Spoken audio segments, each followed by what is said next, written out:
நான் வந்து 1976 batch Saint Bede's Anglo Indian high school. நான் வந்து இப்போ 50 வருஷம் கழித்து நாங்கள் மீட் பண்ண அத்தனை பாய்ஸும் we are all meeting here today in the campus and it's a very great moment for us. ஏன்னா நிறைய பேரை நாங்கள் வந்து அந்த 50 வருஷமாகவும் பல நாடுகளில் இருக்காங்க, அதனால் அவங்களெல்லாம் பார்க்காத இருந்திருக்கோம்.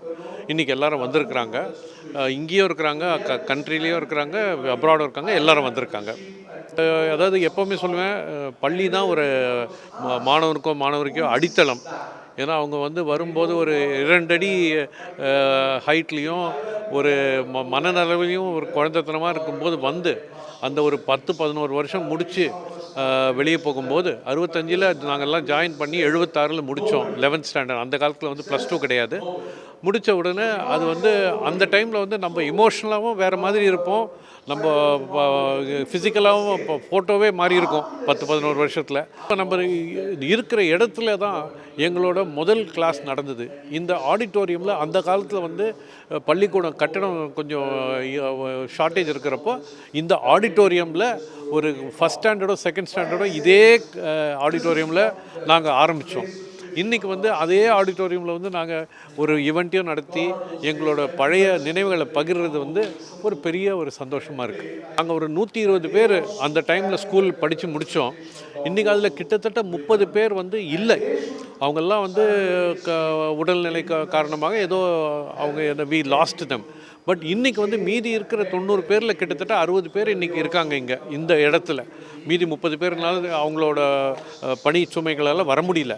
ஆனால் எல்லாருக்கும் வந்து இது ஒரு பெரிய ஒரு நல்வாய்ப்பாக அமைஞ்சிருக்கு. அதாவது நம்ம பழைய வாழ்க்கைகளை நினைவு கூறுறது ஒன்று, அதே போல் வந்து அதே வந்து அவ்வளோ சந்தோஷமாகவும், அதாவது நம்ம இவ்வளோ தூரம் வந்து வாழ்க்கையில் முன்னேறி இருக்கணும், அதுக்கு பள்ளி தான் காரணம் அப்படிங்கிற அந்த ஒரு எண்ணமே ஒரு பெரிய விஷயமா இருக்குது.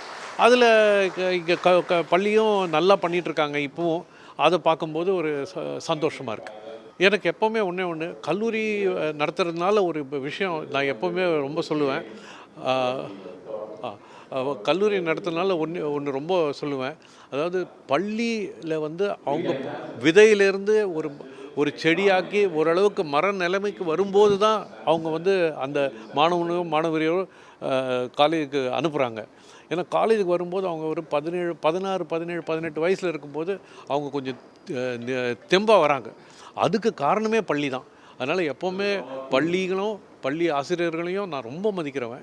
அதனால் அது ரொம்ப அந்த விஷயந்தான் எங்களுக்கு இன்றைக்கி வந்து அது அந்த ஒரு நன்றியை தெரிவிக்கிறதுக்கும் இது ஒரு நல்ல வாய்ப்பாக அமைஞ்சிருக்கு. அந்த காலத்து பனிஷ்மெண்ட்களே வேறு மாதிரி. அதாவது சொல்லுவோம் டிட்டென்ஷன் அப்படின்னு சொல்லுவோம். அதாவது ஸ்கூல் முடித்தப்புறம் 1 மணி நேரம் வந்து ஸ்கூல்லேயே இருந்து ஒரு சில இம்போசிஷன் மாதிரி எழுத சொல்லுவாங்க. சின்ன சின்ன விஷயங்கள், அதாவது நீங்கள் என்ன பண்ணலையோ அதை ஸ்கூலுக்கு அப்புறம் இருந்து நீங்கள் முடிச்சுட்டு போங்கன்னுவாங்க. எல்லாருக்கும் என்னென்னா நம்ம விளையாடுற நேரத்தில் இங்கே வந்து ஒரு மணி நேரம் எக்ஸ்ட்ரா இருக்கணும்னா அது ஒரு படிக்கவும் வேண்டியிருக்கும். அதே சமயம் அது வந்து பிடிக்காது. ஏன்னா நம்ம விளையாட போகிற நேரம் போகிறது என்ன அடுத்த நாள், அதனால் நம்ம வந்து ஹோம்ஒர்க்கெல்லாம் கரெக்டாக பண்ணிட்டு வருவோம்.